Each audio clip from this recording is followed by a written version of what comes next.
ፊልሙ የሚጀምረው ከህንድ በጣም ብዙ ርቀት ላይ የምትገኝ ወንጀል በበረከተባት ቫቺ በተባለች ከተማ ውስጥ ስላለ ታላቁ የጋንግስተር ንጉስ ስለ ሮይ እየሰማን ነው። ሮይ የተባለው ሰው በጣም ትልቅ የሃይድሮ ፓወር ድርጅት ማቋቋም ይፈልግ ነበር። ነገር ግን በሰዓቱ የነበረው የህንድ የውጭ ጉዳይ ሚኒስትሩ ለጋንግስተሮች ቦታ ስላልነበራቸው ይቃወሟቸው ስለነበር የሮይ ሰዎች ሚኒስትሩን አስፈራርተው ያስፈርሙታል። ይሄንን ባደረገ ከሰዓታት በኋላ የሮይ መርከብ ገንዘብ ጭና ወደ ህንድ ስለገባች ሮይም ህንድ ውስጥ ይገኛል። ወዲያውም ሆን ተብሎ የታቀደ የመኪና አደጋ ይደርስበታል። ገንዘቡንም የያዘችው መርከብ ትቃጠላለች። ከ3 ሳምንት በኋላ የከተማው ፖሊሶች ተሰባስበው በወራት ውስጥ በከተማቸው ስለተደረገው 2 አደገኛ ዝርፊያ ይነጋገራሉ። ግን ዘራፊው ሳይገኝ 3ኛው ዘረፋ መደገሙን ዋና አዛዡ ሲሰሙ በዘረፋው ላይ የተሳተፉ ነገር ግን እየዘረፉ መሆናቸውን ያላመኑትን ሰዎች ለማናገር ይሄዳሉ። ሰዎቹም ተራ በተራ የደረሰባቸውንና እንዴት የማያውቁትን ዝርፊያ እንደዘረፉ ይነግሩታል።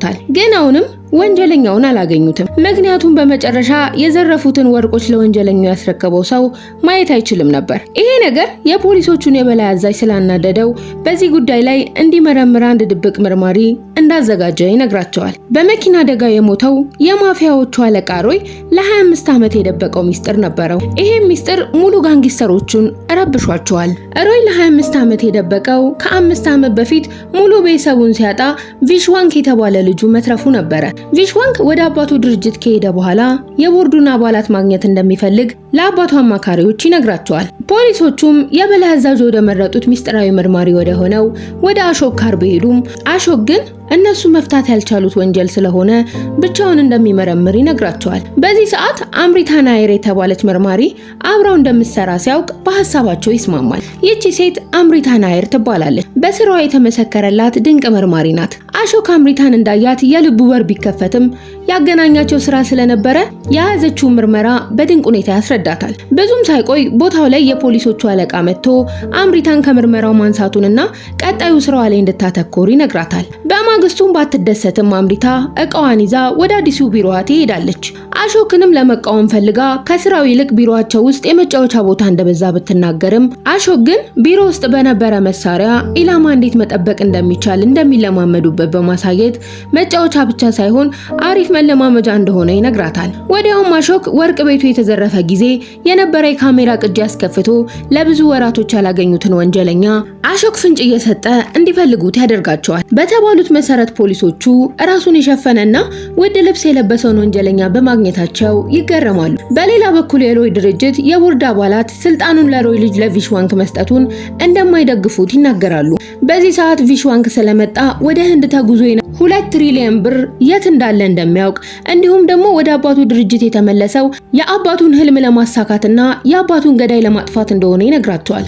ሮይ ከሞተ በኋላ ወንበሩን ይዟል የተባለው የፕሪቲቭራጅ ልጅ ዴቭራጅ በሮይ ልጅ መመለስ ደስተኛ ስላልነበረ በንዴት በንግግሩ የሳቀውን አባቱን አንቆ በወንበሩ ስለመጣ ሮይን እንኳን አስገጭቶ እንዳስገደለውና በመርከብ የተጫነውን ብር ትክክለኛ ቦታ ላይ እንዳስቀመጠው እያወቀ እንደ ሌሎች ሰዎች ለምን እንደሚስቅ እየጠየቀው በሰዎች ፊት ለፊት አንቆ የሮይ ወንበር ላይ ተቀምጦ እንደሚያሳየው ይነግረዋል። ቀጠል አድርጎም ለሮይ ልጅ ወጥመድ ቢያዘጋጅለትም የአባቱ አማካሪ አትርፎት እንደ አባቱ እንዲያስብ ይነግረዋል። በሌላ በኩል ፖሊሶቹ ዘናጭ ወንጀለኛ በጣለው የቡና መያዣ ላስቲክ የሚጠጣውን የቡና አይነት ስላወቁ ወደ ካፌው ሄደው የተቀዳውን ካሜራ ለማየት ቢወስኑም አሾክ ግን አምሪታን ለምን ይሄንን መልክ ይዛ ፖሊስ እንደሆነች ይጠይቃታል። አምሪታም ምላሽ ስላልሰጠችው እራሱ ፖሊስ የሆነችው ከፍርሃቷና ከተበታተነው ዓለሟ ለመደበቅ እንደሆነ ሲነግራት ጋስዋሚ የተባለው ፖሊስ በካሜራ ወንጀለኛውን ስላየው ሁሉም ተሯሩጠው ወደ ወንጀለኛው ጋር ቢሄዱም ቢሮ ውስጥ እንዲቀር ያደረጉት ፖሊስ ዴቪድ ግን ለወንጀለኛው ደውሎ ቦታው ስለታወቀ እንዲያመልጥ ይነግረዋል።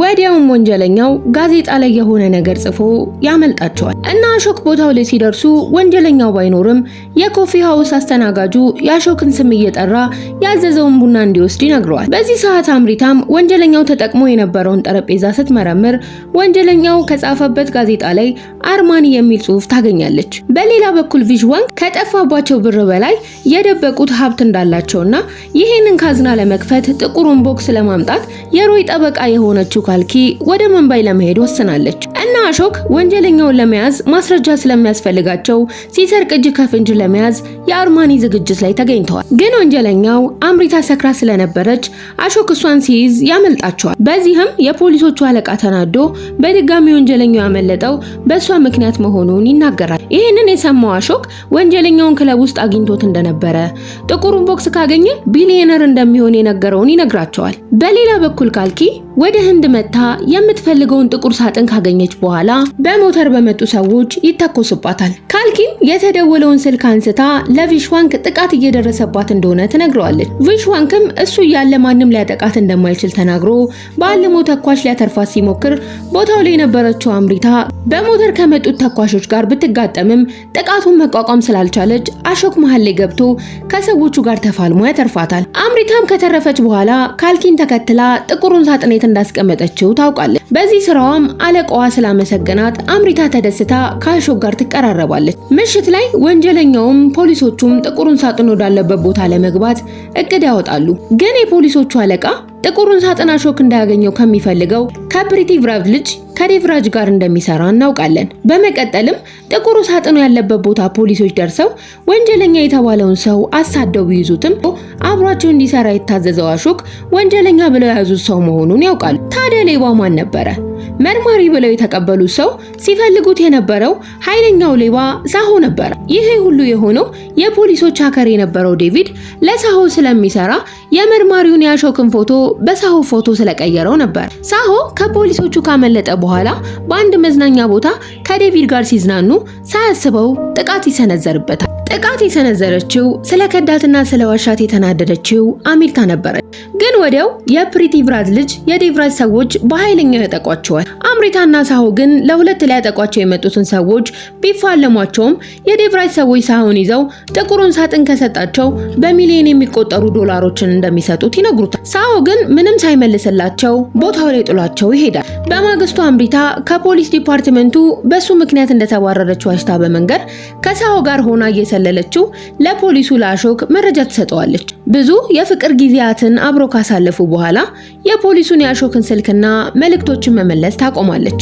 አምሪታ ከስራዋ ፍቅሯን ብታስጥም በዴቭራጅ ሰዎች በጥይት አይኑ እያየ ተመታ ትያዛለች። እሷን ለማትረፍ ከፈለገ የሰጡትን ስራ እንዲወጣ ዴቭራጅ ስላዘዘው ስራውን ጀምሯል። መርማሪው አሾክም ሳሆን ለመያዝ ወደ ቫቺ ከተማ አቅንቷል። አሾክ የሳሆን ረዳት ዴቪድን ይዞ በሚስቱና በልጁ ያስፈራረዋል። በማግስቱም ዴቪድ ምንም ሳይደብቅ ለሳሆ አሾክን አግኝቶት እንደነበረና በቤተሰቡ ስላስፈራራው እንዳለ እቅዳቸውን እንደነገረውና አሁንም ድምጻቸውን እየሰማ እንደሆነ ሲነግረው ሳሆ የጆሮ ማዳመጫውን ከዴቪድ ተቀብሎ ይህንን ያህል አስደሳች ታሪክ ሲፈጥር ለዴቪድም የውሸት ቤተሰብ እንደፈጠረለት ለአሾክ ይነግረዋል። ሳሆን እቅድ ውስጥ ያስገባው የመሰለው ዴቭራጅ በሳሆ መታለሉን ቪሽዋንክ ደውሎ ይነግረዋል። መርማሪው አሾክም የሳሆ ንግግር ከሰማ በኋላ ዴቭራጅ ጋር ቢያመራም በሳሆ እቅድ መሰረት የዴቭራጅ ህንጻዎች ሙሉ ለሙሉ ይወድማሉ። መርማሪው አሾክም ሳሆን ለመያዝ የተለያዩ መንገዶችን ቢጠቀምም ሳሆ ስላመለጠው በሄሊኮፕተር አልሞ ተኳሾች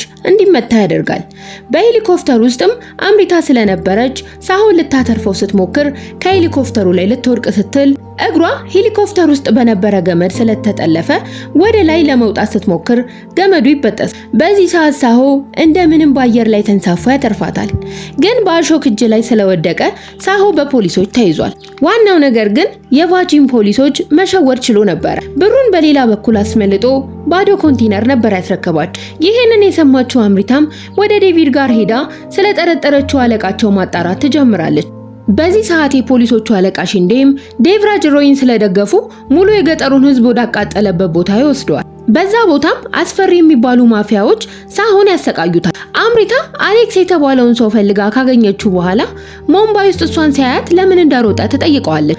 አሌክስ ግን አምሪታን አጥቅቷት ሳይነግራት ያመልጣል። በሌላ በኩል በሮይ ድርጅት ውስጥ የተካሄደውን ነገር በሙሉ ለዴቭራጅ የምታቀብለው ካልኪ ስለነበረች ሁሉንም የቪሽዋንክ ሰዎችን ትገላቸዋለች። መርማሪው አሾክም ቪሽዋንክን አግኝቶ ታሪኩ የሚጀምረው በአንድ ሌባ እንደሆነ ይነግረዋል። ካልኪ ጥቁሩን ሳጥን ካገኘች በኋላ ለዴቭራጅ በመንገር ብታበስረውም ዴቭራጅ ወደ ሳሆ ጋር ሄዶ ምንም አለመሆኑን ሲያውቅ ይደነግጥ።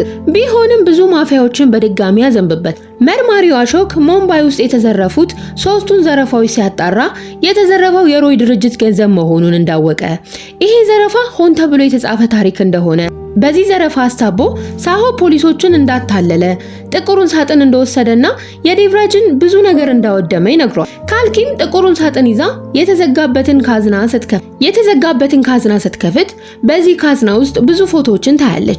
ካልኪ ባየቻቸው ፎቶዎችም ግራ ትጋባለች። አምሪታ አሌክስን ብዙ አሯሩጣ ከያዘችው በኋላ ሙምባይ ውስጥ ማንን አይቶ እንደሮጠ ስትጠይቀው በመለሰላት መልስ ትደነግጣለች። ቪሽዋንግ ለመርማሪው አሾክ የሮይ ትክክለኛ ልጅ ሳሆ እንደሆነ ይነግረዋል። ሳሆም በልጅነቱ ከአባቱ ርቆ ስለኖረ ከ20 ዓመት በኋላ አባቱን ሊያገኘው ሲል የመኪና አደጋ አድርሶበት በጥይት መጥቶ ስለገደለው ዴቭራጅን ለአባቱ ለመበቀል አሰቃይቶ ይገለዋል። ለሮይ ድርጅት ቦርድ አባላት የሮይ ቀኝ እጅ የሆነው ሰው የሮይ ልጅ አድርጎ ሲያስቡት የነበረው ቪሽዋንግ የሱ ልጅ እንደሆነና ትክክለኛ ስሙ ይክባል እንደሚባል፣ ትክክለኛው የሮይ ልጅ ሲዳን ተነንዳን ሳሆ እንደሆነ ከነገራቸው በኋላ የአባቱ ወንበር ላይ እንዲቀመጥ የቦርዱ አባላት በሙሉ ድምጽ ይሰጡታል። ከተወሰኑ ወራቶች በኋላ አምሪታ ሳሆ የሮይ ድርጅት እንደለወጠ ስትሰማ ሳሆ ስለመጣ በፍቅር ይተቃቀፋሉ። በዛ ሰዓት የሆኑ ኃይሎች ሳሆን በድጋሚ እንዳገኙ ሲናገሩ ፊልሙ ያበቃል።